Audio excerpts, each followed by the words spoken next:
friends, welcome. My name's Madison Canary, and this is Current Level of Ignorance, the YouTube channel where we ask ourselves 4 big questions. What is the mind? Can we control it? Why do we suffer?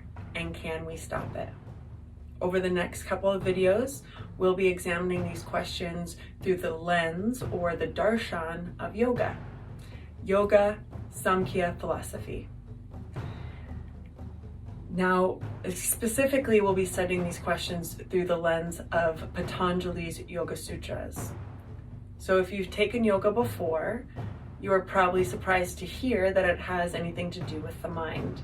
We tend to think of yoga as being a physical practice because here in the West, we tend to enter the yoga practice through asana. Asana refers to the physical poses that we do. So if you've ever taken a vinyasa or a hatha class, then you've done asana, which is one type of yoga and one way to practice yoga. But traditionally, yoga is actually not done for the body. That would be the practice of Ayurveda. Ayurveda is done to balance your body. Yoga is done to calm the mind. In fact, the second Yoga Sutra is yoga is the calming of the changing states of the mind.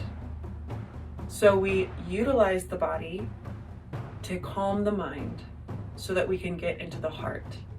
And it is in the heart that we find the state of yoga, that connection and oneness with the divine. Now I have my laptop here for a couple of notes just to guide my thoughts. So if you see me glancing down, that's what we're doing. So yoga is one of the 6 main darshans that of Vedic thought. So we usually hear this term Hinduism. Hinduism was actually given to hundreds of different thought processes or hundreds of different belief systems when the British came over and colonized India. So anything practiced in the Indus Valley was called Hinduism. So Hinduism itself is a made-up term, and specifically it was made up by colonizers. So more traditionally, what we're actually talking about when we talk about Hinduism is Vedic thought. The Vedas are said to contain every thought and every idea that can be contained. They are the oldest book that is written down. They are the oldest thoughts that we have access to. And my teacher always says that the saying is that the Vedas are so big that if you lose your cow, you'll find it in the Vedas.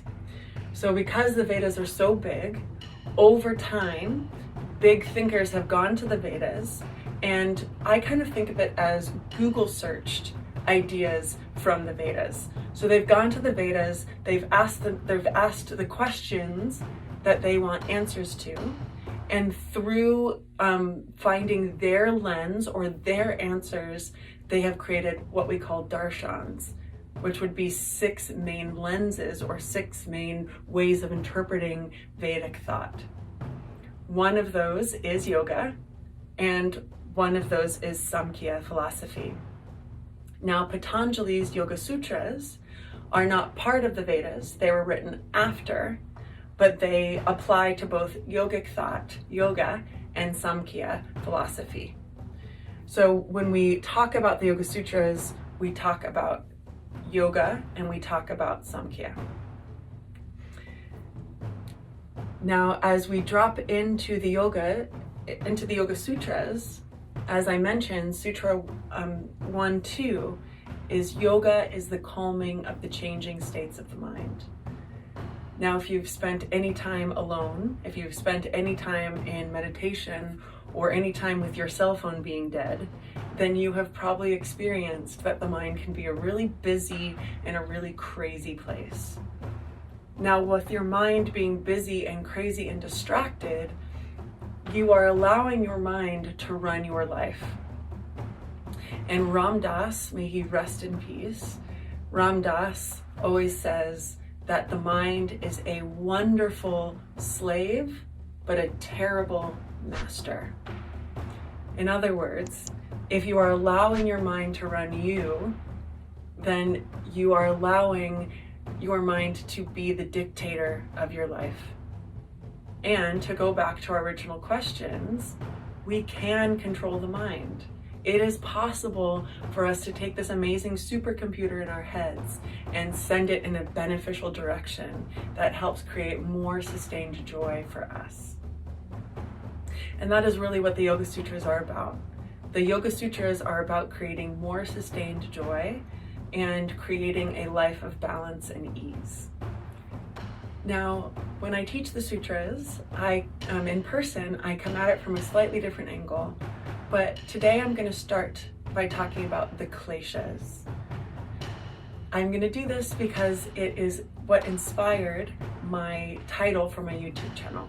Well, two things really inspired it.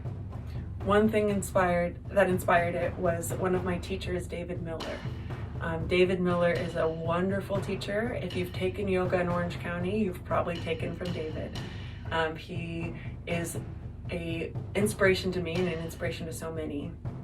When I first started teaching yoga philosophy and theory and teaching in teacher trainings, I came to David really struggling about who am I to teach these things. Great thinkers, people much smarter than I have been struggling with these concepts for thousands of years. So what do I have to add to the conversation?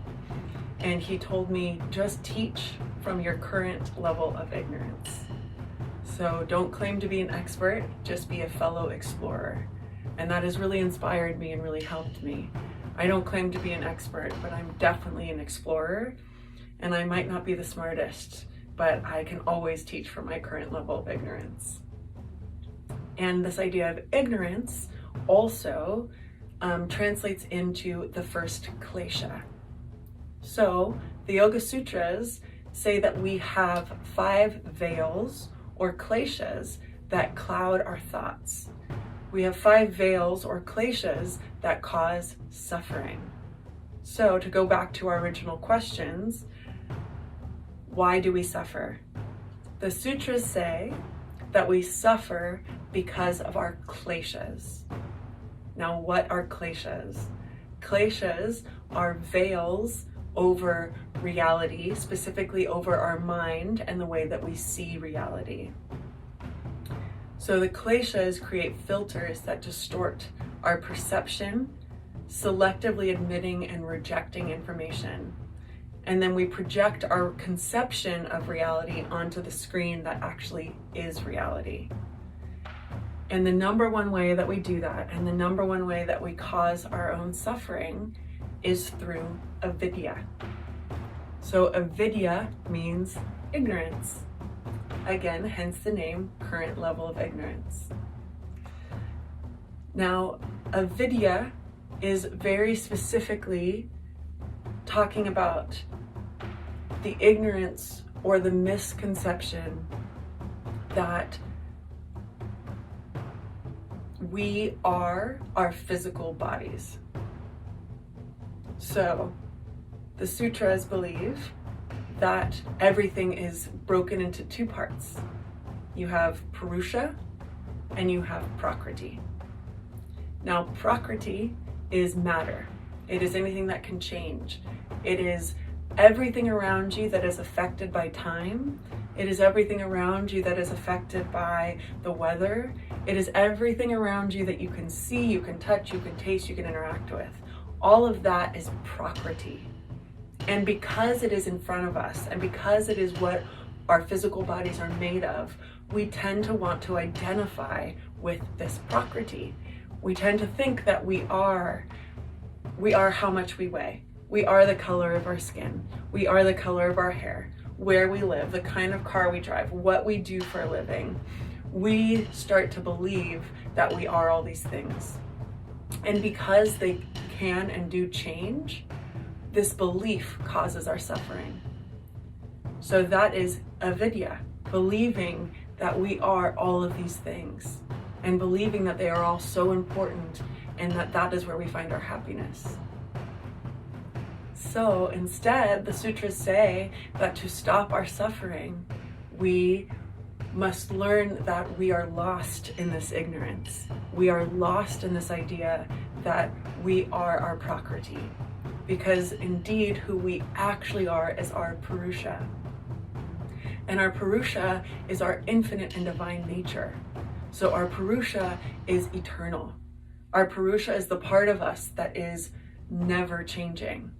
Our Purusha is what truly is kind of behind all of our thoughts.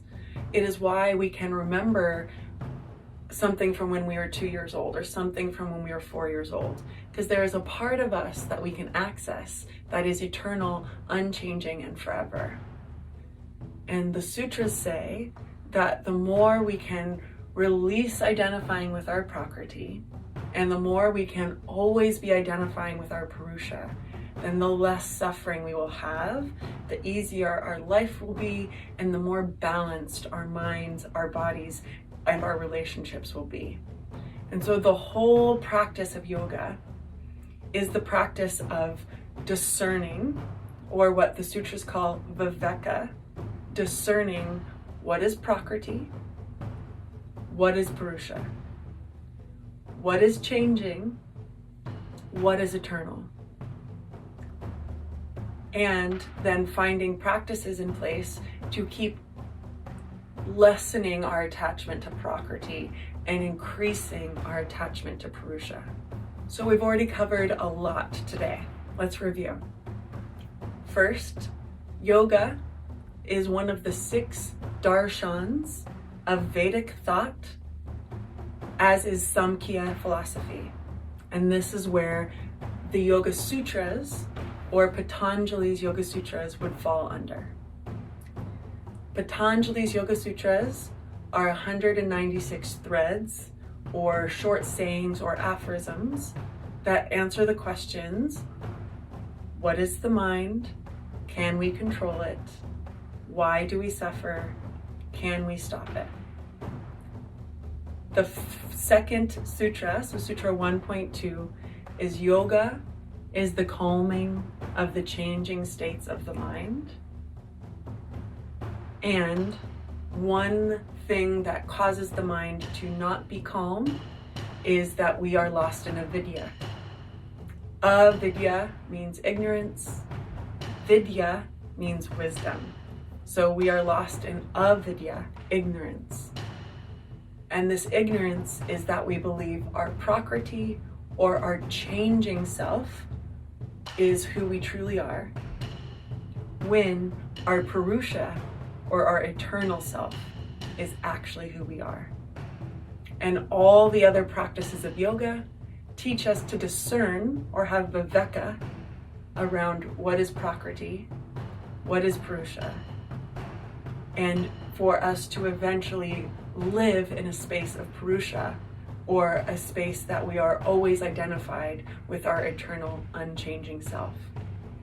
So these are the big concepts for the week. Every Sunday, I'll be releasing a YouTube video that will touch on some big concepts, give you some new Sanskrit terms, and introduce you to the ideas of the sutras. Every Wednesday, I will be live on my Instagram, and I would love you to join me so that we can be in conversation. Some great ways to be in conversation are to leave some comments on this video, asking me questions. Maybe you want something to be clarified, maybe you don't understand something, or maybe you want me to expound on a concept that I covered briefly. Leaving comments here is a great way to do that. And then joining me on my Instagram stories at Miss Madison, MIZZMADISON. Joining me Wednesdays for a live stream. You can also pop on there, ask questions, give feedback, and be part of the community interacting, which is what I most look forward to. So thank you so much, you guys. I truly, from the bottom of my heart, appreciate you being here, listening to what I find interesting, being part of this conversation. And I'll just take a moment, and I would love for you to join me by placing one hand on your heart, other hand on top of that hand, and then bowing chin to chest or head to heart. We seal in this moment, this practice, by honoring the space within all of us that is of truth and of love. So may all that we do, say, and be in this world always emanate from right here. Namaste.